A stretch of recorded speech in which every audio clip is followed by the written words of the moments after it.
গোমতী নামক শৈলখণ্ড হইতে নিঃসৃত হওয়াতে তাহার নাম গোমতী।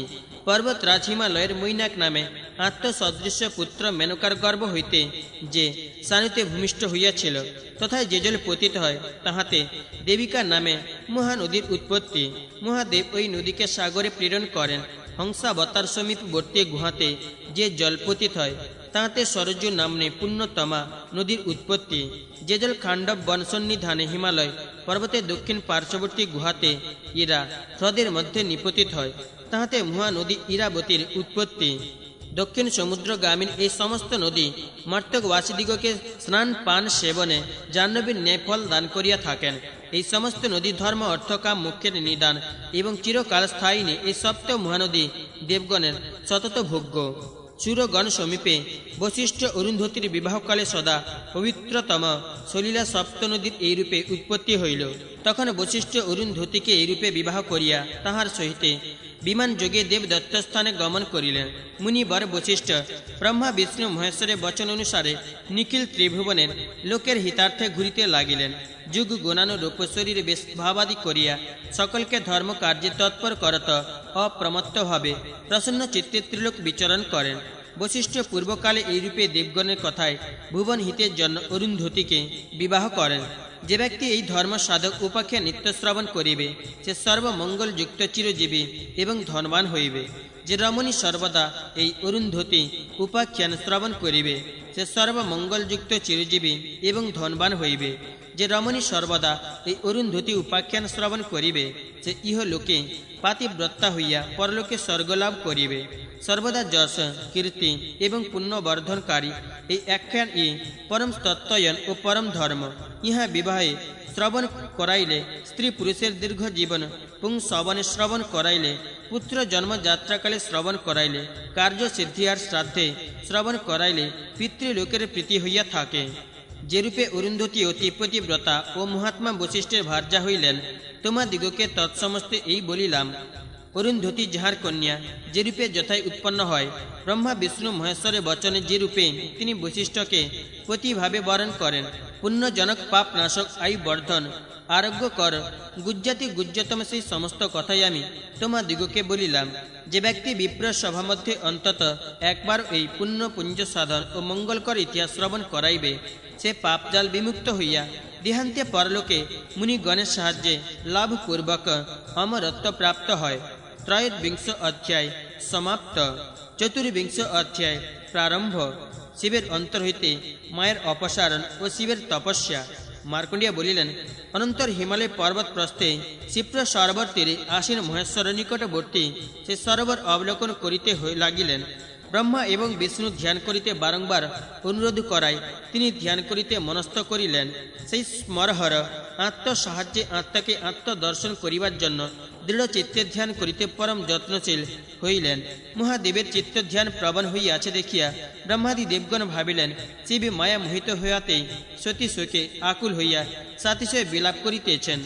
জগৎ জননী মায়া ইহার মোহ কারণ, অতএব এই মায়াকে নিঃসারিত করিয়া শিবের চিত্তকে ধ্যানে আসক্ত নিরাকুল ও নিরঞ্জন করিবে। অতএব সংযত চিত্তে বিষ্ণু শক্তি মায়াকে স্তব করা যাক।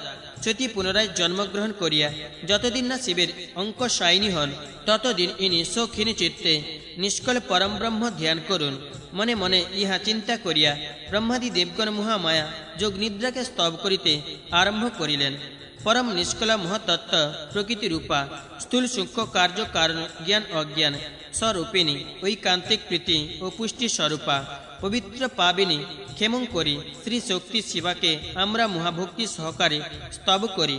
তুমি মেধা, তুমি ধৈর্য, তুমি লজ্জা, তুমি একা হইয়া সর্বব্যাপিনী, তুমি আত্মপ্রপঞ্চ জগতের প্রকাশকারিণী দিবাকর দিধিতি, যাহা ব্রহ্মাণ্ডের আধার, যাহা জগতের কারণ এবং জগৎ, যাহা ব্রহ্মাদিকে অ্যাপায়িত করে। তুমি সেই জল ও তুমি এবং তুমি এই নদী, একমাত্র যে সদা গতি, সর্বজগতের প্রাণ ও দেবগণের আধার, সেই বায়ু তোমারই অংশ, যে এক জ্যোতি সর্বত্র সমৃদ্ধ, সর্বব্যাপক ও জগৎ কারণ আর বহুধা পরিদৃশ্যমান হইয়া থাকে। সেই জ্যোতি তোমারই স্বরূপ।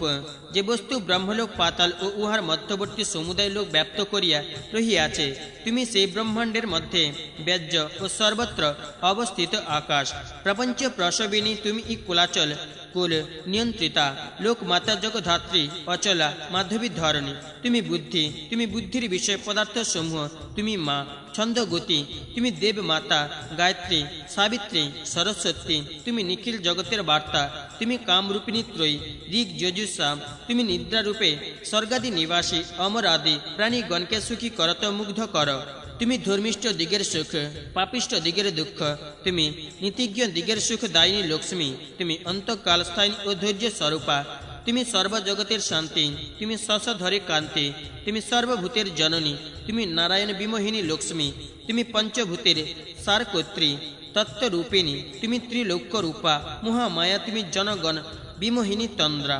পরস্পরের যাহার সাহায্যে সর্বভূতকে সংসার চক্রে আরোহণ করাইয়া ভ্রমণ করাইতেছেন, হে মহেশ্বরী, তুমি সেই মায়া, তুমি জয় যুক্ত দিগের জয় শক্তি, তুমি লজ্জা, উত্তম, নীতি, তুমি সাম বেদের গীতি, তুমি যজুর্বেদের নিগদময় মন্ত্র, সমস্ত দেবগণের শক্তিরূপিণী জ্যোতির্ময়ী, যে দেবীকে একমাত্র সত্যগুণের সাহায্যে সাক্ষাৎ করা যায় ও যিনি রজগুণ প্রপঞ্চ সাহায্যে জগতের উপাদান কারণ হইতেছেন, আমরা তাহাকে স্তব করিতেছি, তিনি আমাদিগের মঙ্গলদায়িনী হন।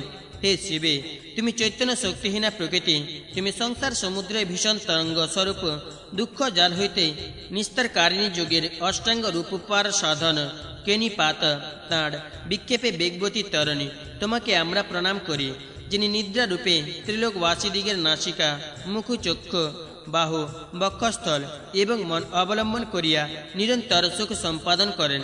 সেই ধৃত্তি স্মৃতি বৃত্তি রূপিণী দেবী আমার দিগের প্রতি প্রসন্ন হন, যিনি সৃষ্টি স্থিতি প্রলয় রূপিণী এবং সৃষ্টি স্থিতি প্রলয় শক্তি, সেই মায়া আমার দিগের প্রতি প্রসন্ন হন।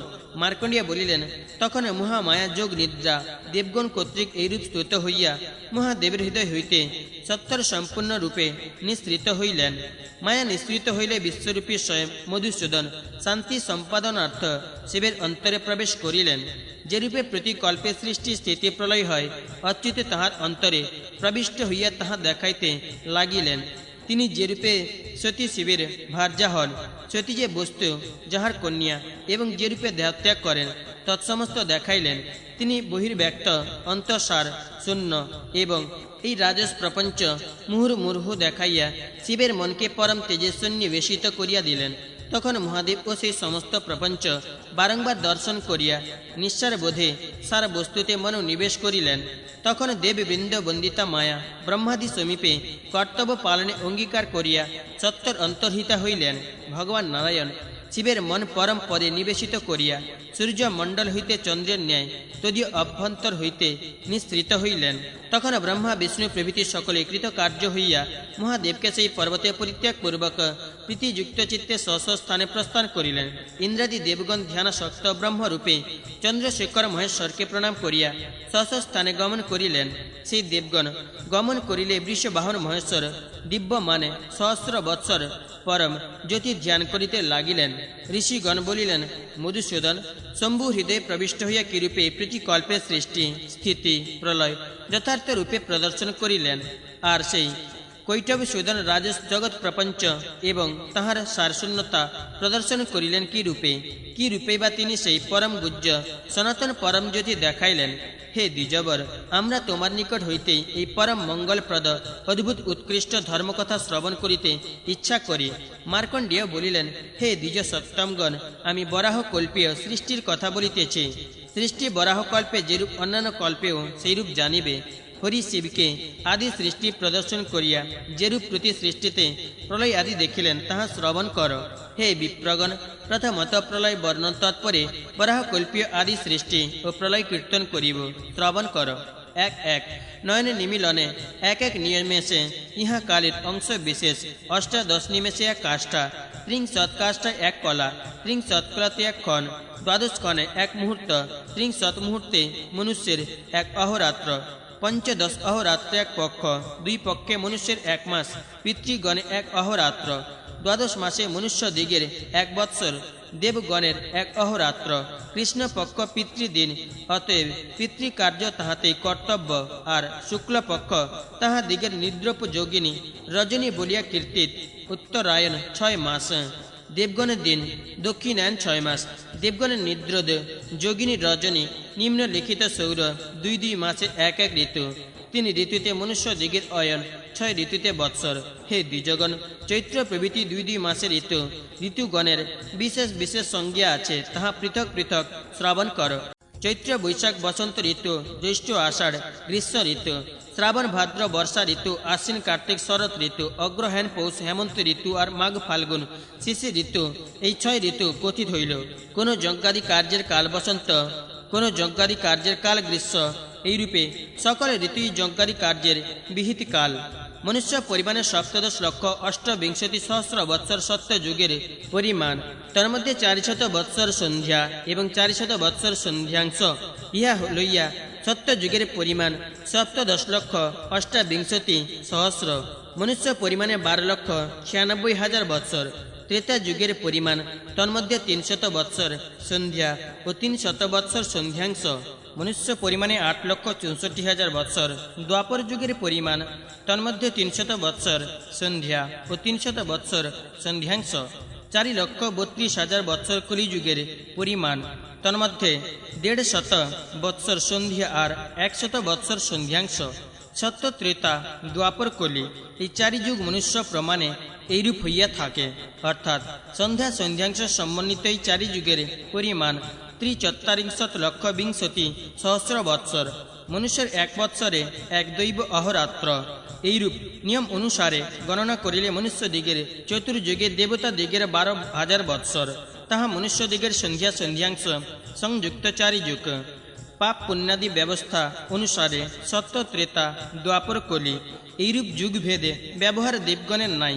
মনুষ্য দিগের 4 যুগে 1 দৈব যুগ হয়, 1 সপ্ততি দৈব যুগে 1 মন্বন্তর, দৈব 2 সহস্র যুগে এবং মনুষ্য দিগের 2 সহস্র চতুর্যুগে ব্রহ্মার অহরাত্র। 1 ব্রহ্ম দিনে 14 মনুর অধিকার।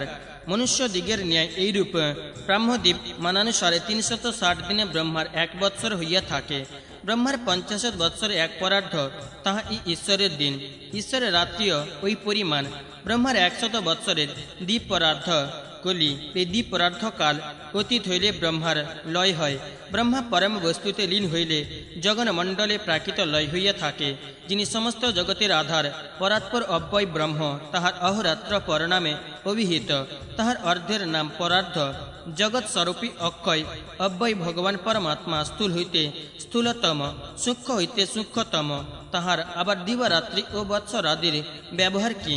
কিন্তু পূর্বে পৌরাণিকগণ এবং তাহাদিগের কথাবলম্বী আমরা ও সৃষ্টিপ্রলয়ের বোধ সৌকার্যতার্থে তাহার অহরাত্র কল্পনা করিয়া লইয়াছি। তিনি দিবারাত্রি, তিনি বৎসর, তিনি পৃথিবী, তিনি সৃষ্টিকর্তা, আবার তিনি এই সংহারকর্তা।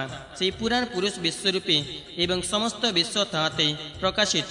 ব্রহ্ম নিত্য পরমাত্মায় বিলীন হইলে সমস্ত জগৎ ই ক্রমে ক্রমে সেই পরম আত্মভাবে পরিণত হইতে থাকে। ব্রহ্মার 100 বর্ষ শেষে রুদ্ররূপী জনার্দন জগৎ সংহার করিয়া স্বয়ং পরম বস্তুতে লীন হন। সূর্য প্রথমে সমুদ্র স্থাবর জঙ্গমকে তীব্র কিরণে বিশ্বসিত করিয়া সমস্ত জলাংশ গ্রহণ করেন। 102 বৎসরে বৃক্ষ, তৃণ, প্রাণী ও পর্বতগণ শুষ্ক, চূর্ণ এবং বিশীর্ণ হইয়া যায়। তখন 12 সূর্যের কিরণ জাল অত্যন্ত প্রবল হয় এবং 12 সূর্য ও জগৎ শোষণের জন্য উদ্দীপ্ত হন। সেই সমস্ত সূর্য রশ্মি দ্বারা সমস্ত ভুবন মণ্ডল দাহ করেন। তাহাতে স্বর্গ মর্ত স্বেধীন এবং অতিশয় উষ্ণ ভাবাপন্ন হইয়া থাকে।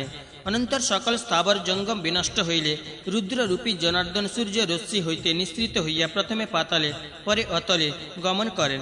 অনন্তর তিনি প্রধান শূলধারণ পূর্বক সপ্ত পাতাল স্থিত সমুদায় দেব, ঋষি, নাগ, গন্ধর্ব ও রাক্ষস দিগকে নিহত করেন। এইরূপে সেই লোক সংহারক রুদ্র স্বর্গ, মর্ত, পাতাল এবং সমুদ্রবাসী সকল প্রাণীদিগকে বধ করেন। অনন্ত রুদ্র স্বয়ং মুখমণ্ডল হইতে মহাবায়ু সৃষ্টি করেন। সেই অব্যাহত গতি বায়ু 100 বৎসর যাবৎ ভুবন মধ্যে পরিভ্রমণ করত। যাহা কিছু ছিল তৎসমস্ত তৃণরাশির ন্যায় উৎসাদিত করিয়া থাকে।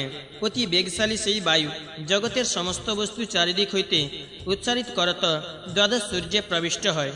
রুদ্র প্রেরিত বায়ু তেজ রাশি সহ 12 সূর্য মণ্ডলে প্রবিষ্ট হইয়া সুবিশাল জলদাবলী সঞ্চার করিয়া দিতে আরম্ভ করে। তখন অতি বেগ সম্পন্ন বায়ু এবং অতি রুদ্ররূপী রুদ্র কর্তৃক প্রেরিত জলদাবলী গগন মণ্ডল আচ্ছন্ন করে। দলিতাঞ্জন পুষ্পসন্নিভ ধূম্রবর্ণ রক্তবর্ণ শুক্লবর্ণ নীলবর্ণ বকসন্নিভ পর্বতাকার কুঞ্জরাকার প্রাসাদ সদৃশ্য ভীষণ ভীষণ সেই সকল মুহা মুহা ঘন গোটা ত্রিলোক প্লাবিত করত। মুহা শব্দে শত বর্ষের অধিককালে বৃষ্টি করিয়া থাকে। তাহা দিগের স্তম্ভ সদৃশ স্থূল ধারাপাতে ত্রিভুবন পূর্ণ হইয়া যায়। ধ্রুব লোক হইতে সমস্ত স্থান জলে প্লাবিত হইলে রুদ্ররূপী জনার্দন নিজ মুখ হইতে পুনরায় বায়ু সৃজন করিলেন। সেই মেঘমালা অব্যাহত গতি প্রবল বায়ুবেগে শত বৎসর ইতস্তত বিক্ষিপ্ত হইয়া ক্রমে বিনষ্ট হইয়া যায়। মেঘ সকলে বিনষ্ট হইলে রুদ্র ব্রহ্মলোক জনলোকাদি সমস্ত নির্দয়ভাবে সংহার করেন। সমস্ত জগৎ বিশেষত ব্রহ্মলোক বিনষ্ট হইলে রুদ্র দ্বাদশ সূর্য সন্নিধানে উপস্থিত হন। সংহারকর্তা রুদ্রদেব মহাবেগে তথায় উপস্থিত হইয়া দ্বাদশ সূর্যকে গ্রাস করেন। দিবাকরণ উদরস্ত হইলে তাহার প্রজ্জ্বলতা সাতিশে বৃদ্ধি পায়। কালান্তক যমপম মহাবল রুদ্র মুষ্টি পেছনে সমস্ত ব্রহ্মাণ্ড চূর্ণীকৃত ও পৃথিবী চূর্ণীকৃত হয়। তখন হরি সমস্ত জলরাশি যোগ বলে ধারণ করেন। সুতরাং ব্রহ্মাণ্ডের ব্যাজ্যস্থিত অভ্যন্তর স্থিত সমুদয় জল তখন মিলিত হইয়া থাকে। ব্রহ্মাণ্ড খণ্ড চূর্ণ ও চূর্ণিত পৃথিবীর অংশ সেই একীভূত সর্বব্যাপী জল রাশির উপর নৌকার মতো ভাসিতে থাকে। অনন্তর জল পৃথিবীর সারভাগ সমুদায় গন্ধ তন্মাত্র ক্রমে ক্রমে গ্রহণ করে, তাহাতে পৃথিবী বিনষ্ট হয়। অনন্তর সেই ভয়ঙ্কর রুদ্র নিজ গর্ভস্থ পুঞ্জীভূত তেজ রাশিকে পুনরায় নিঃসারিত করেন। ব্রহ্মাণ্ডের অন্তরে বাহিরে যেদিকে যেখানে যতটুকু তেজ থাকে তৎসমস্তই সেই তেজ রাশির সহিত মিলিত হইয়া পড়ে। জগতের সমস্ত তেজ গ্রহণে উজ্জ্বল একীভূত তেজ রাশি ব্রহ্মাণ্ড খণ্ড চূর্ণ ও দগ্ধ করিয়া আর উজ্জ্বলিত হইয়া থাকে। অনন্তর সেই তেজ জলের সার রস তন্মাত্র গ্রহণ করিলে তেজ প্রভাবে জল রাশি বিনষ্ট হয়। জল বিনষ্ট হইলে একীভূত মহাবেগী সম্পন্ন সকল বায়ু তেজ মধ্যে প্রবিষ্ট হইয়া রূপতন্মাত্র গ্রহণ করে। রূপতন্মাত্র গৃহীত হইলে সমুদায় তেজ বিনষ্ট হয়। অনন্তর বায়ু অবারিত ভাবে প্রবল হয়।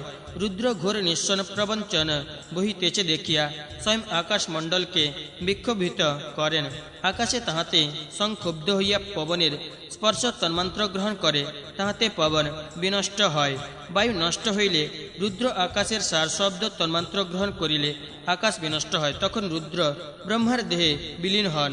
তখন ব্রহ্ম শরীর নিরাধার এবং অত্যন্ত আকুল হইয়া শঙ্খ চক্র গদা সার্ঙ্গ ও উত্তম খড়গ সম্পন্ন পাঞ্চভৌতিক চিরন্তর নিজ দেহ হইতে সর্বতভাবে সার গ্রহণ পূর্বক স্বীয় শক্তি দ্বারা অতিশীঘ্র সংহার করেন। তখন তিনি নিরাধার নিরাকার নির্বিকার নিঃসত্ব বিশেষণ বর্জিত ন স্থূল ন সূক্ষ্ম নির্লেপ একমেবা দ্বিতীয়ং সচিদানন্দ স্বপ্রকাশ সর্বব্যাপী পরম ব্রহ্মরূপে বর্তমান থাকেন।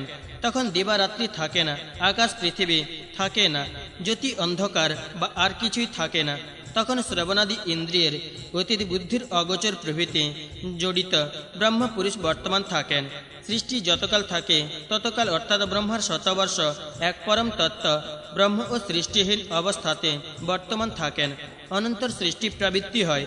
তন্মাত্রগণ অহংকার এবং মহত্তত্ত্ব সকলই এমনকি অন্যান্য প্রলয়ে স্থায়ী এই সকল ব্যক্ত পদার্থ তখন প্রকৃতিরূপে পর্যবাসিত হয় বলিয়া ইহার নাম প্রকৃত প্রলয়।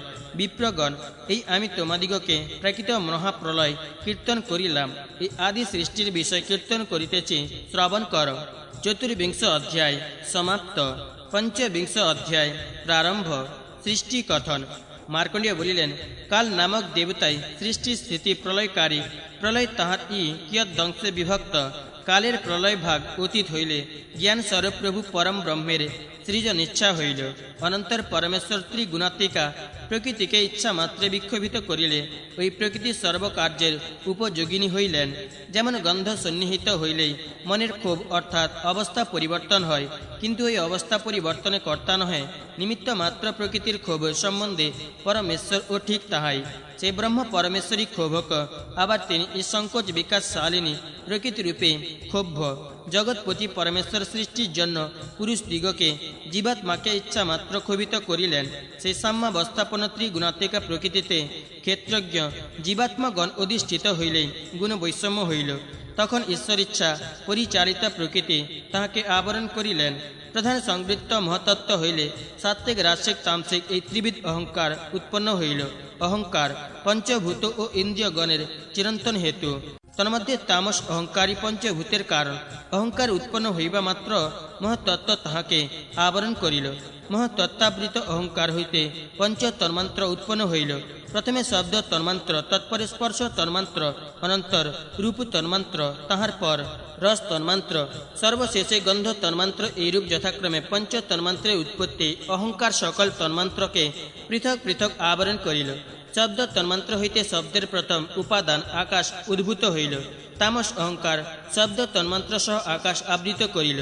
আকাশ সহ স্পর্শ তন্মান্ত্র হইতে স্পর্শের প্রথম উপাদান শব্দ গুণান্বিত বায়ু উৎপন্ন হইল। আকাশ বায়ু সহকৃত রূপ তন্মান্ত্র হইতে প্রদীপ্ত তেজ উৎপন্ন হইয়া সর্বত্র বিস্তৃত হইল। তাহা রূপের প্রথম উপাদান কারণ, আর শব্দ স্পর্শের অন্যতম উপাদান বটে। আকাশ বায়ু তেজ সমন্বিত রস তন্মান্ত্র হইতে জল উৎপন্ন হইয়া সর্বত্র পরিব্যাপ্ত হইল। অমিত তেজা বিষ্ণুর আধার শক্তি অনিল আন্দোলিত নিরাধার জল রাশি ধারণ করিলেন। পরমেশ্বর প্রথমত তাহাতে বীজ ধারণ করেন। সেই বীজ সূর্য সন্নিভ সুবর্ণময় অণ্ডাকারে পরিণত হইল। ওই অণ্ড মহতত্ত্ব প্রভৃতি পদার্থ দ্বারা নির্মিত এবং তদ্বারা চতুর্দিকে সংবৃত্ত। জল, তেজ, বায়ু, আকাশ, অহংকার এবং মহতত্ত্ব 10 গুণ অধিকে বিস্তৃতভাবে ক্রম বহির্ভূত এই সকল পদার্থ দ্বারা ব্রহ্মাণ্ডের গঠন। সুতরাং পরমেশ্বর স্থাপিত বীজ সকল পদার্থের মধ্যবর্তী দ্বিজগণ এই রূপ এবং এই ব্রহ্মাণ্ড, আবার জল প্রভৃতি তৎসমস্ত বস্তু দ্বারাই যথাক্রমে আবৃত। স্বয়ং বিষ্ণু সেই অণ্ড মধ্যে ব্রহ্মস্বরূপ দেহ স্থাপন পূর্বক দিব্য মানে 1 বৎসর অবস্থিতি করিয়া স্বয়ং বুদ্ধি বলে সমস্ত বীজ সংগ্রহ করিলেন। ইচ্ছা মাত্রে সেই অণ্ড ভেদ করিয়া ক্ষণকাল তথায় অবস্থিতি করিলেন। তখনই অন্যান্য চতুর্ভুজ সহকৃত গন্ধ তন্মান্ত্র দ্বারা পৃথিবী সৃষ্টি করিলেন। এই নিখিল পৃথিবী সকল তন্মান্ত্র সাহায্যে নির্মিত বলিয়া শব্দ, স্পর্শ, সমুদায়, রূপ, রস ও গন্ধ সকলই ইহাতে বর্তমান। সেই ব্রহ্মাণ্ডের কমলে সুমেরু জরাই দ্বারা পর্বত সমূহ এবং গর্ভ সলিলে সপ্ত সমুদ্র আর স্কন্ধদ্বয় স্বর্গ উৎপন্ন হয়। অপর দেশম্ভূত স্কন্ধ যুগল মহাসুখকর সপ্ত নাগালয় পাতাল উৎপন্ন হয়। তন্নিম্নে স্বয়ং পরমেশ্বর বিরাজমান। ব্রহ্মাণ্ডে তেজরাশিতে মোহর লোক, ব্রহ্মাণ্ড গর্ভস্থ পবনে জনলোক, ঈশ্বর ইচ্ছা বলে শ্রেষ্ঠ লোক তপলোক এবং ব্রহ্মাণ্ডের ঊর্ধ্ব গতি দ্বারা সত্য লোক উৎপন্ন হইল। সর্বোপরি স্বয়ং অচ্যুত বিষ্ণু অবস্থিত। এই বিষ্ণু লোককেই ধীরগণ জ্ঞান গম্য চরম পরম পদ বলিয়া থাকেন। সেই ঈশ্বর ব্রহ্মা রূপে জগৎ নির্মাণ করিয়া জগৎ স্থিতির জন্য বিষ্ণু রূপী হইলেন। স্বয়ং উৎপন্ন দেহ বলিয়া বিষ্ণু শোভু নাম প্রাপ্ত হইলেন। অনন্ত তিনি পৃথিবী উদ্ধারের জন্য পিবর যজ্ঞ বরাহ দেহ অবলম্বন পূর্বক নিমগ্ন প্রায় পৃথিবীকে ধারণ করিতে তাহার মধ্যস্থল ভেদ করিয়া অতিবেগে অধোদেশে গমন করিলেন। কিছু কাল পরে তিনি পৃথিবীকে দংষ্টের অগ্রভাগে স্থাপন পূর্বক সমস্ত জলরাশি অতিক্রম করিয়া উত্থিত হইলেন। অনন্তর পৃথিবীকে ধারণ করিয়া রাখিবার জন্য সপ্ত ফণা সমন্বিত অনন্ত রূপী হইলেন। জলস্থিত অনন্ত 6 ফণা প্রসারিত করিয়া মধ্যবর্তী একটি ফণার উপরে পৃথিবী ধারণ করিলে যজ্ঞ বরাহ পৃথিবী হইতে দন্ত খুলিয়া লইলেন। অনন্ত যে 6 ফণা প্রসারিত করিয়াছিলেন তন্মধ্যে একটি পূর্ব দিকে, একটি পশ্চিম দিকে, একটি দক্ষিণ দিকে, একটি উত্তর দিকে, একটি ঈশান কোণে আর অন্যটি অগ্নিকোণে আছে। অবশিষ্ট ফণা পৃথিবী মধ্যে আত্মদীয় দেহ নৈরত্য কোণে অবস্থিত, বায়ু কোণে শূন্য। এই জন্য সেদিকে পৃথিবী কিঞ্চিত নম্র। সেই দীর্ঘ দেহ অনন্ত যখন জলে পড়ে নিরবলম্বনে থাকিতে অপারগ হইলেন, তখন বিষ্ণু কুর্মরূপী হইয়া অনন্ত দেহ ধারণ করিলেন।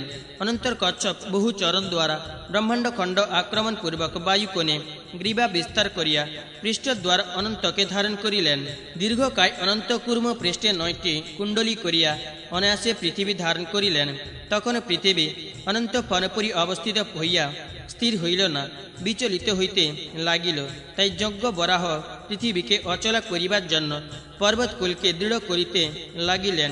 তিনি সুমেরু পর্বতকে ভূতলে প্রথিত করিবার জন্য কুরু প্রহার করিলে সুমেরু পৃথিবী ভেদ করিয়া অন্তরে প্রবিষ্ট হইল।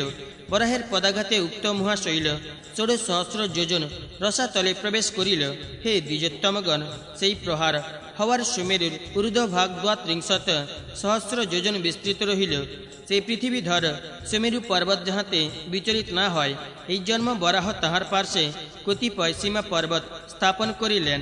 বরাহ পদাঘাতে হিমালয় প্রভৃতি সেই সকল পর্বতের উচ্চে 5 ভাগের 1 ভাগ করিয়া ভূতল মধ্যে প্রথিত করিলেন। অনন্তর ব্রহ্মা মহাতেজা বরাহকে নমস্কার করিয়া অর্ধ নারী অর্ধ নর মহাদেবকে নিজ দেহ হইতে উৎপাদন করিতে লাগিলেন। তিনি উৎপন্ন হইয়াই প্রথমে মহাশব্দে রোদন করিতে লাগিলেন। অনন্তর ব্রহ্মা তাঁকে বলিলেন, রোদন করিতেছ কেন? তখন মহেশ্বর বলিলেন, আমার নামকরণ কর মহাশয়, তুমি রোদন করিয়াছ বলিয়াই তোমার নাম রুদ্র থাকিল। ব্রহ্মা এই কথা বলিলে রুদ্র আরো 7 বার রোদন করিলেন। তৎপরে ব্রহ্মা আরো তাহার 7টি নাম রাখিলেন, যথা সর্ব, ভব, ভীম, মহাদেব, উগ্র, ঈশান এবং পশুপতি। মায়া যে রূপে তোমা হইতে বিভক্ত হন, তুমি জগতে সৃষ্টি করিবার জন্য এই রূপে আত্মাকে বিভক্ত কর। তুমিও একজন প্রজাপতি। অনন্তর প্রভু ব্রহ্মা অর্ধ শরীরে পুরুষ ও অর্ধ শরীরে নারী হইয়া সেই নারীর গর্ভে বিরাট পুরুষকে উৎপাদন করিলেন। ভগবান ব্রহ্মা তাঁকে বলিলেন, প্রজাপতি সৃষ্টি কর। অনন্তর বিরাট পুরুষ তপস্যা করিয়া স্বয়ম্ভুব মনুকে সৃষ্টি করিলেন। স্বয়ম্ভুব মনু তপস্যা প্রভাবে ব্রহ্মাকে পরিতুষ্ট করিলেন। ব্রহ্মা তৎকর্তৃক পারিতোষিত হইয়া সৃষ্টির জন্য মনের সাহায্যে দক্ষকে উৎপাদন করিলেন। দক্ষ উৎপন্ন হইলে মনু বিধিকে 10 বার প্রণাম করিলেন। তখন ব্রহ্মা আরো 10 জন মানসপুত্র উৎপাদন করিলেন। তাহাদিগের নাম মুরিচি, উত্রি, অঙ্গিরা, পুলস্ত, পুলহ, ত্রুতু, রচেতা, বশিষ্ঠ, ভৃগু এবং নারদ। ব্রহ্মা মনের দ্বারা ইহা দিগকে মনু হইতে উৎপাদন করিয়া স্বয়ম্ভুব মনুকে ও ইহা দিগকে তোমরা সৃষ্টি কর এই আজ্ঞা প্রদানপূর্বক তথা হইতে অন্তর্হিত হইলেন। এদিকে পরমেশ্বর বরাহ মুখ দ্বারা খনন করিয়া পৃথিবীর চতুর্দিকে বলয়াকারে 7 সাগর নির্মাণ করিলেন। বরাহ 7 বার ভ্রমণে 7 সমুদ্র নির্মাণ ও 7 দ্বীপ বিভাগ করিয়া পৃথিবীর শেষ ভাগে গমন করিলেন। তিনি পরিমাণে 2 লক্ষ যোজন উন্নত লোকালোক পর্বতকে ভূমণ্ডলে চতুর্দিকে বেষ্টিত প্রাচীর করিলেন। এইরূপে বরাহ গৃহের ন্যায় পৃথিবী মণ্ডলের পার্শ্বে সুদৃঢ় ভিত্তি স্থাপন করিলেন। বিপ্রগণ, আমি এই তোমাদিগের নিকট আদি সৃষ্টির কথা কীর্তন করিলাম। এখনে প্রতি স্বর্গ দক্ষাধিকৃত সৃষ্টি কীর্তন করিতেছি। মহর্ষিগণ শ্রবণ কর। 5বিংশ অধ্যায় সমাপ্ত। 6বিংশ অধ্যায় প্রারম্ভ। প্রতি স্বর্গ বর্ণন। মার্কণ্ডেয় বলিলেন, বরাহাধিষ্ঠিত বলিয়া বরাহ নামে অভিহিত এই সৃষ্টি শ্রবণ করিলে অনন্ত দক্ষ প্রভৃতির কৃত পৃথক পৃথক প্রতি স্বর্গ বর্ণিত হইতেছে। রুদ্র, বিরাট পুরুষ, মনু, দক্ষ এবং মরিচি প্রভৃতি মানস পুত্রগণ প্রত্যেকে যে যে সৃষ্টি করিয়াছেন তৎসমুদায়ের নাম প্রতি স্বর্গ। বিরাট পুত্র মনু অন্য 6 মনু সৃষ্টি করিয়া বহুতর প্রজা বৃদ্ধি করিলেন। সেই মনু প্রজা সৃষ্টি করিতে অভিলাষী হইয়া প্রথমে যে 6টি পুত্র উৎপাদন করেন তাহার সকলেই মনু। তাহাদিগের নাম যথা সরচেসে, উত্তমী, তামস, বৈরত, চাক্ষুষ এবং মহাতেজা বিবস্বান। যক্ষ, রাক্ষস, পিশাচ, নাগ, গন্ধর্ব, কিন্নর, বিদ্যাধর, অপ্সরা, সিদ্ধ, বহুতর ভূত, বিদ্যুৎ, মেঘে, লতা, গুল্ম, তৃণ, মৎস্য, পশু, কীটে এবং অন্যান্য জলজ স্থলজ প্রাণী স্বয়ম্ভুব মনু পুত্রগণের সহিত এই সমস্ত সৃজন করেন। ইহাকে তাহার প্রতি স্বর্গ বলা যায়। স্বয়ম্ভুব পুত্র 6 জন মনু ও 100 অধিকার কালে প্রত্যেকে প্রতি স্বর্গ করিয়া চরাচর ব্যাপ্ত করেন। ইহ জগতে বরাহ যজ্ঞযোগ্যীয় দ্রব্য, ইউপু, প্রাগুংস, ধর্ম, অধর্ম এবং যাবতীয় গুণ সৃষ্টি করেন। দক্ষ বহুতর প্রধান প্রধান দেবর্ষি, মহর্ষি এবং সোমপ প্রভৃতি পিতৃগণকে উৎপাদন করিয়া সৃষ্টি প্রবর্তিত করেন। ইহাই দক্ষের প্রতি স্বর্গ। ব্রহ্মার মুখ হইতে ব্রাহ্মণগণ, বাহু হইতে ক্ষত্রিয়গণ, পুরু হইতে বৈশ্যগণ, পদতল হইতে শূদ্রগণ এবং চারিমুখ হইতে 4 বেদ উৎপন্ন হয়। ব্রহ্মার প্রতি স্বর্গ বলিয়া ইহার নাম ব্রাহ্ম স্বর্গ। মরিচি হইতে কশ্যপের উৎপত্তি, কশ্যপ হইতে সমস্ত জগৎ, দেব, দৈত্য, দানব প্রভৃতি তাহার সৃষ্টি। ইহা মারিচ প্রতি স্বর্গ। অত্রির নেত্র হইতে চন্দ্রের উৎপত্তি, চন্দ্র হইতে জগৎব্যাপক চন্দ্রবংশ, ইহা সোম স্বর্গ বা অত্রির প্রতি স্বর্গ।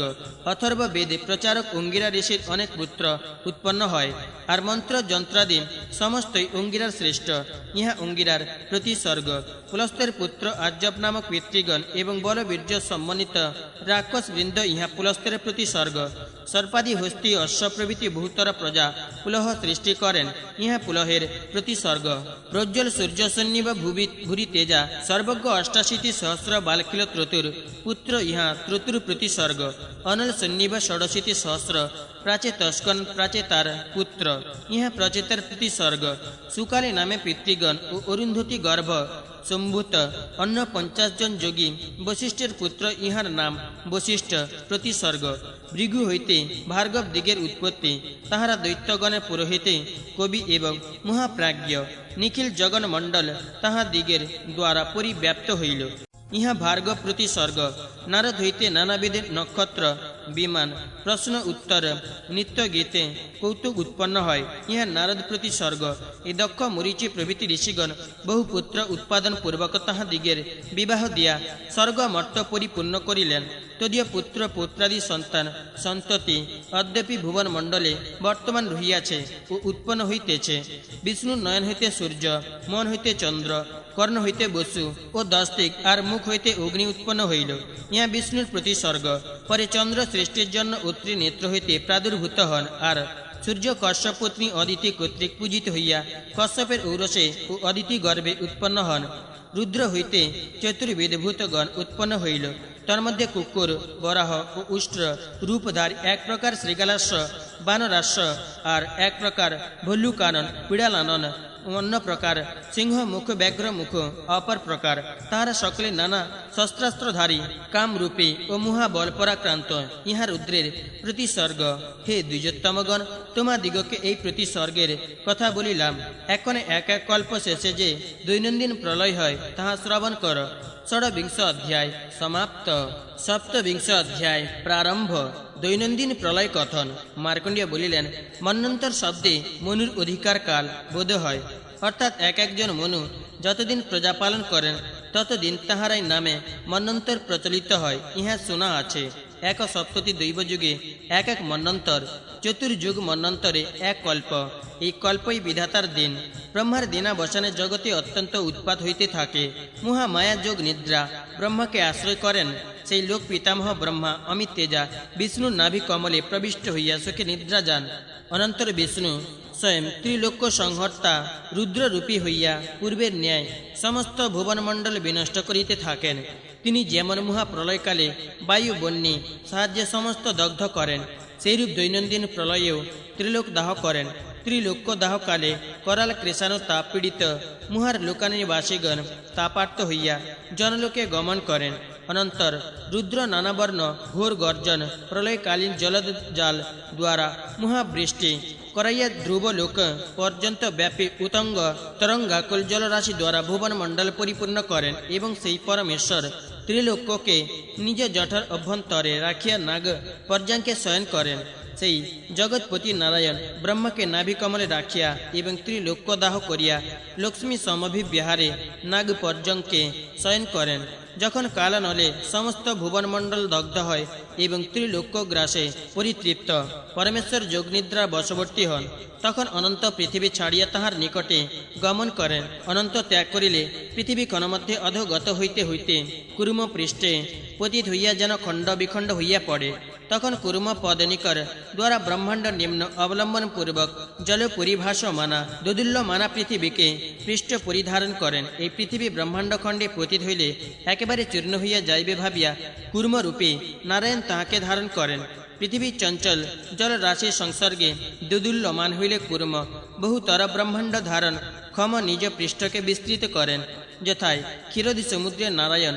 লক্ষ্মী সমভিবিহারে নিদ্রাভিলাষী শেষ নামক পরমেশ্বর মহাবল অনন্ত তথায় যাইয়া ত্রৈলোক্য গ্রাস তৃপ্ত সেই পরমেশ্বরকে মধ্যম ফনা দ্বারা ধারণ করেন পূর্ব ফনা পদ্মাকারে ঊর্ধ্বে বিস্তৃত করিয়া তাহাকে আচ্ছাদিত করেন দক্ষিণ ফনা তাহার পরিধান করিয়া দেন উত্তর ফনা তাহার পদপ্রদান করেন মহাবল অনন্ত রূপী বিষ্ণু পশ্চিম ফনাকে তালবৃন্ত করিয়া নিদ্রাভিলাষী দেবদেবকে স্বয়ং ব্যঞ্জন করেন তিনি নারায়ণের শঙ্খচক্র নন্দক খড়গ তৃণীর দ্বয় এবং গরুড়কে ঈশান ফনা দ্বারা ধারণ করেন আর গদা পদ্ম সার্ঙ্গধনু এবং অন্য সমুদয় অস্ত্র শস্ত্র আগ্নেয় ফনা দ্বারা ধারণ করেন অনন্ত এইরূপে নিজ দেহকে নারায়ণে শয্যা করিয়া এবং জলমগ্না পৃথিবীর উপর অধো দেহ স্থাপন করিয়া আপনারই শরীরান্তর জগৎ কারণ কারণ জগৎ দ্বিজে নিত্যানন্দ বেদময় ব্রাহ্মণ্য জগৎ কারণ কর্তা তৎকালে নারায়ণের নাভি কমলে ব্রহ্মা ও জঠর আভ্যন্তরে ত্রিলোক্য বিরাজিত থাকে।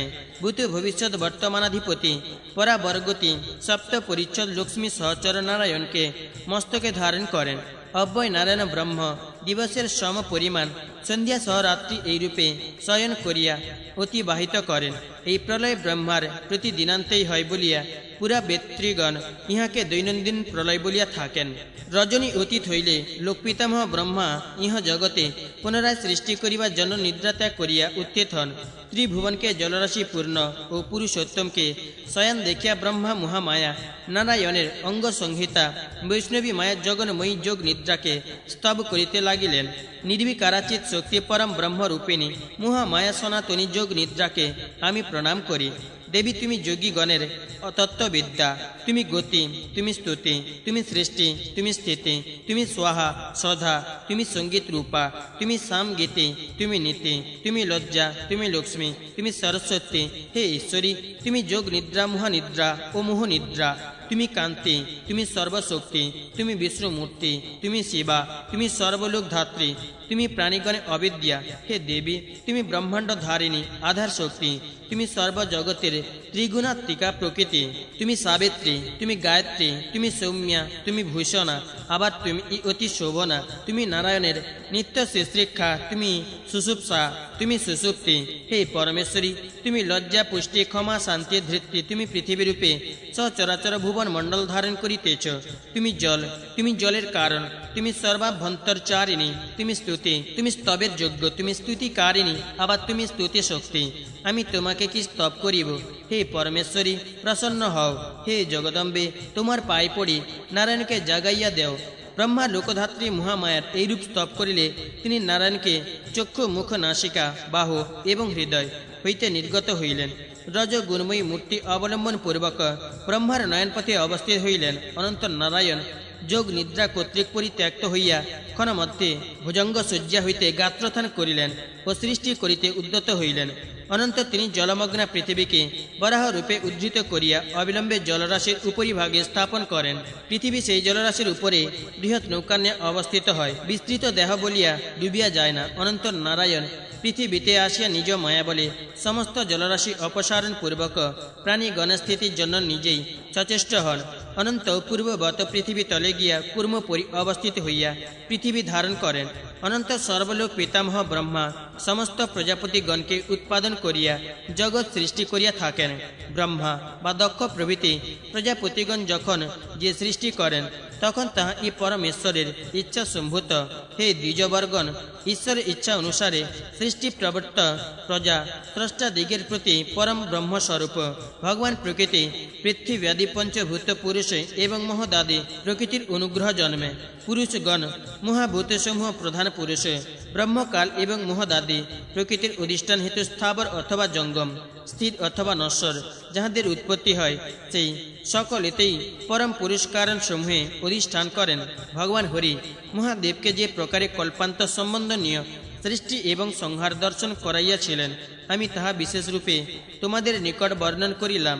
ভগবান মহাদেবকে যে রূপে জগৎ প্রপঞ্চের অসারতা দর্শন করাইয়াছেন, সম্প্রতি সেই বিষয়ে বর্ণন করিতেছি। হে দ্বিজগণ, তাহা শ্রবণ কর। সপ্তবিংশ অধ্যায় সমাপ্ত। অষ্টাবিংশ অধ্যায় প্রারম্ভ। জগতের অসারত্ব কীর্তন। মার্কণ্ডেয় বলিলেন, অপরিসীম দুঃখের সাগর এই সারাংশ রহিতে জগৎসমূহ যে ক্ষণে উৎপন্ন হইতেছে পুনরায় সেই ক্ষণে লীন হইতেছে। নিঃসার জগৎ যে সকল সারবস্তু অক্লেশে উৎপাদন করিতেছে, পূর্ণবার মহাপ্রলয়কাল উপস্থিত হইলে সে জগতে উক্ত সারবস্তু সকল বিলীন হইতেছে। জগন্নাথ হরি উৎপত্তি এবং প্রলয় দ্বারা মহাদেবকে ভাবে জগৎ প্রপঞ্চের নিঃসারতা দেখাইলেন। একমাত্র মঙ্গল নিধান শান্ত অনন্ত অচ্যুত পরাৎপর জ্ঞানময় বিশিষ্ট অদ্বৈত অব্যগ্র অচিন্ত রূপ এক ব্রহ্মই সার, তদ্ভিন্ন সকলই অসার। যাহা হইতে এই বিশ্বের উৎপত্তি স্থিতি এবং লয় হইতেছে, এবং যিনি মেঘে জলমণ্ডিত গগন মণ্ডলকে অসার বিশ্বমণ্ডলে সহিত ধারণ করিতেছে, যোগী পুরুষগণ আত্মস্বরূপ যে পরমাত্মার প্রাপ্তি বাঞ্ছায় সর্বদা অষ্টাঙ্গ যোগ শিক্ষা করেন এবং যাহাকে প্রাপ্ত হইয়া মায়াজাল জটিল সংসার মণ্ডলে পূর্ণবার প্রতি নিবৃত্ত হন না, সেই যোগী গণের আরাধ্য ব্রহ্মই সার, অন্য সকলই অসার, এবং যাহা দ্বারা নিত্য পদপ্রাপ্তি হয় সে নিবর্তক নিষ্কাম ধর্ম দ্বিতীয় সার, প্রবর্তক সকাম ধর্ম অসার।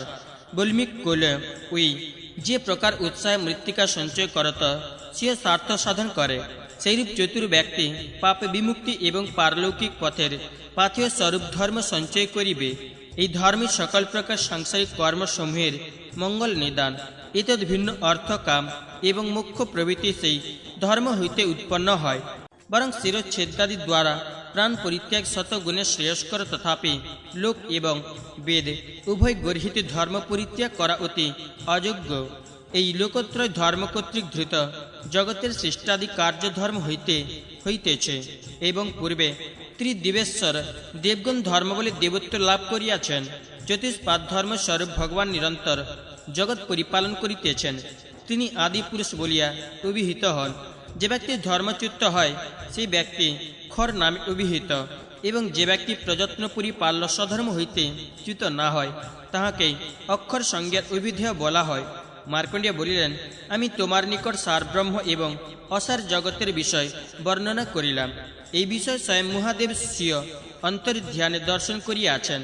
জগন্নাথ বিষ্ণু এই বিষয় দর্শন করিয়াছিলেন। মহাদেব স্বয়ং আত্মধ্যান বলে দর্শন করিয়াছিলেন। নিরাকার হইয়াও মূর্তিমান নির্মায়িক পরম ব্রহ্মই সার এবং ধর্ম দ্বিতীয় সার স্বরূপ, এতদ ভিন্ন সকলই অসার। বুদ্ধিমান ব্যক্তি এই সার পদার্থ জানিয়াও নিত্য পদমোক্ষ ধাম প্রাপ্ত হন। অষ্টাবিংশ অধ্যায় সমাপ্ত। 29 অধ্যায় প্রারম্ভ। বরাহের ক্রীড়া বর্ণন। ঋষিগণ বলিলেন, মহাদেব পূর্বে যে চতুর্বেদ ভূতগণকে সৃষ্টি করিয়াছেন তাহারা উৎপন্ন হইয়া কি কার্য সাধন করিয়াছিল এবং তাহারা কি নিমিত্ত নানারূপ ধারণ করিল। কাহার অর্ধ শরীর বরাহের ন্যায় এবং অর্ধ শরীর হস্তের ন্যায়। কোনো গণনায়ক কি নিমিত্ত সিংহ ব্যাঘ্রাদির ভয়ঙ্কর রূপধারী হইয়াছিল, কি নিমিত্ত তাহারা নিরন্তর ক্রূর কর্ম করিত, এবং মহাপ্রবল প্রমথ গণের আহার্য কি ছিল, এই সকল বিষয় শ্রবণের নিমিত্ত আমরা অতীব উৎকণ্ঠিত হইয়াছি। মার্কণ্ডেয় বলিলেন, হে মুনিগণ, যে প্রকারে শিব হইতে গণ সকলের উৎপত্তি হইয়াছিল এবং তাহারা উৎপন্ন হইয়া যে কার্য সাধন করিয়াছিল তোমরা তাহা শ্রবণ কর। সুগোপনীয় ধর্ম অর্থ কামদায়ী তেজস্বী পরম তপস্যা স্বরূপ এই বৃত্তান্ত তোমাদের সম্বন্ধে কীর্তন করিতেছি। লোক যশস্কর, ধনপ্রদ, আয়ুজনক, সন্তোষক, পুষ্টিকারক এই আখ্যান শ্রবণ করিয়া ইহলোক এবং পরলোকে কোনো কষ্ট পায় না।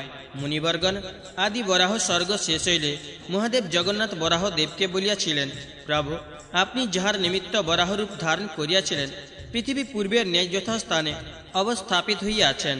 অতএব আপনার বরাহরূপ ধারণের সার্থক সম্পন্ন হইয়াছে এবং আপনার অনুগ্রহের সাগর সকলের প্রকৃতি স্থিতা পৃথিবীর উদ্ধার এবং ব্রহ্মা কর্তৃক জগৎ সৃষ্টি হইয়াছে। আপনি তেজময় সর্বময় যজ্ঞস্বরূপ এবং জগতে যে সকল গুরু আছেন তাহাদের ও আপনি পরাৎপর গুরু স্বরূপ। হে পৃথিবীপতে, আপনার বহনে অসমর্থতা পৃথিবী বিশীর্ণা হইতেছেন এবং পূর্বে আপনার স্থাপিতা ধরা পর্বত সমূহের সংঘাতে নিয়ন্ত্রিত হইতেছেন। অতএব হে ধরাপতে, আপনি বরাহ শরীর ত্যাগ করুন। জগদাত্মক জগদ্রূপী এবং জগতের কারণসমূহেরও কারণস্বরূপ আপনার এই বরাহ দেহকে অন্য কে বহন করিতে পারিবে। বিশেষত আপনি জলময় প্রদেশে কামিনী পৃথিবীর কামনা পূর্ণ করিয়াছেন। স্ত্রী ধর্মিনী পৃথিবী আপনাতে যে দারুণ গর্ভ ধারণ করিয়াছেন।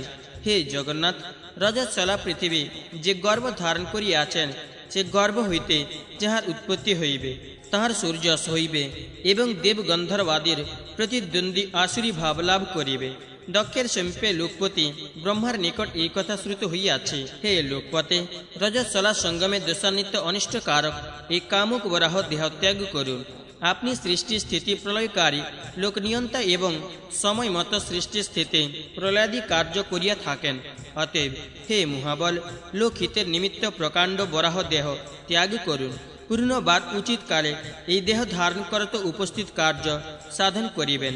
মার্কণ্ডেয় বলিলেন, ভগবান, বরাহ দেব মহাদেবের এইরূপ বাক্য শ্রবণ করত বলিলেন, হে মহেশ্বর, তুমি যে বাক্য আমাকে বলিলে তোমার সেই বাক্য অনুসারে যজ্ঞ বরাহ দেহ নিশ্চয় ত্যাগ করিব এবং তোমার কথানুসারে সময় মতো লোকহিতের নিমিত্ত পূর্ণবার আশ্চর্য বরাহ দেহ ধারণ করিব।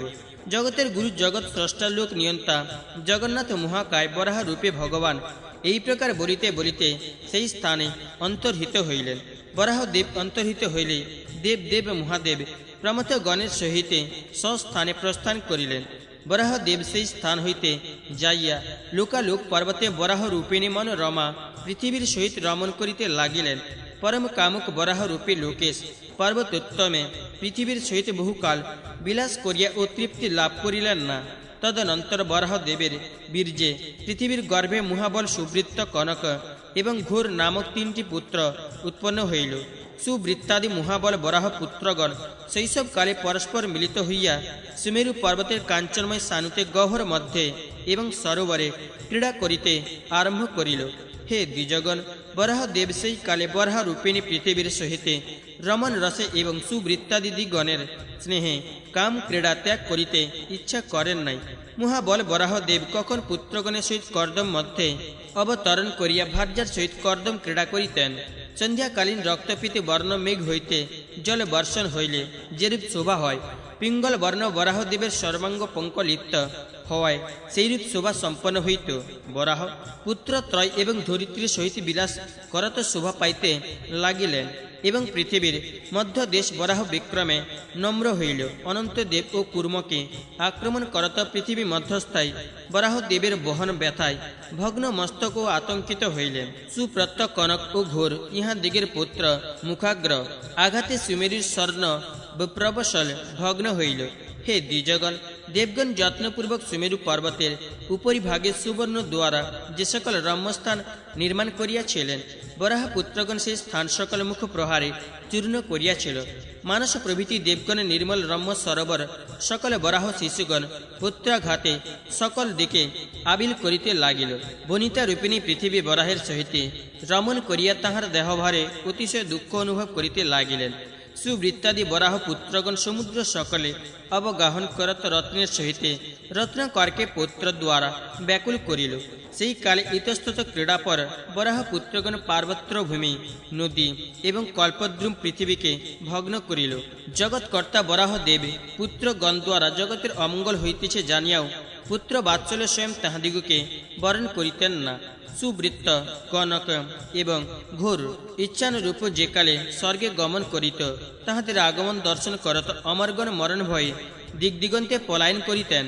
যজ্ঞ বরাহ এইরূপ ভার্যা এবং পুত্র গণের সহিত ইচ্ছামত ক্রীড়া করত কখনো সন্তোষ লাভ করিলেন না, কিন্তু প্রতিদিনই তাহার কাম বৃদ্ধি পাইতে লাগিল। কাম ত্যাগ করিতে ইচ্ছা হইত না। 29 অধ্যায় সমাপ্ত। 30 অধ্যায় প্রারম্ভ। বরাহ সরভ সংগ্রাম। মার্কণ্ডেয় বলিলেন, তদনন্তর দেবগণ লোকহিত নিমিত্ত দেবেন্দ্র এবং দেবজনী সমূহের সহিত মন্ত্রণা করিতে আরম্ভ করিলেন এবং ইন্দ্রাদি দেবগণ যুক্তি করিয়া অনাদি দেবাদিদেব শরণগত পালক ভগবানের শরণ লইয়াই শ্রেয়স্কর বিবেচনায় মুনিগণের সহিতে জগৎপতি বাসুদেব গরুড়ধ্বজ গোবিন্দের সমীপে গমন করত প্রণতিপূর্বক স্তব করিতে আরম্ভ করিলেন। হে দেবাদিদেব, আপনি জগৎ সৃষ্টির মূলীভূত কারণসমূহের কারণ।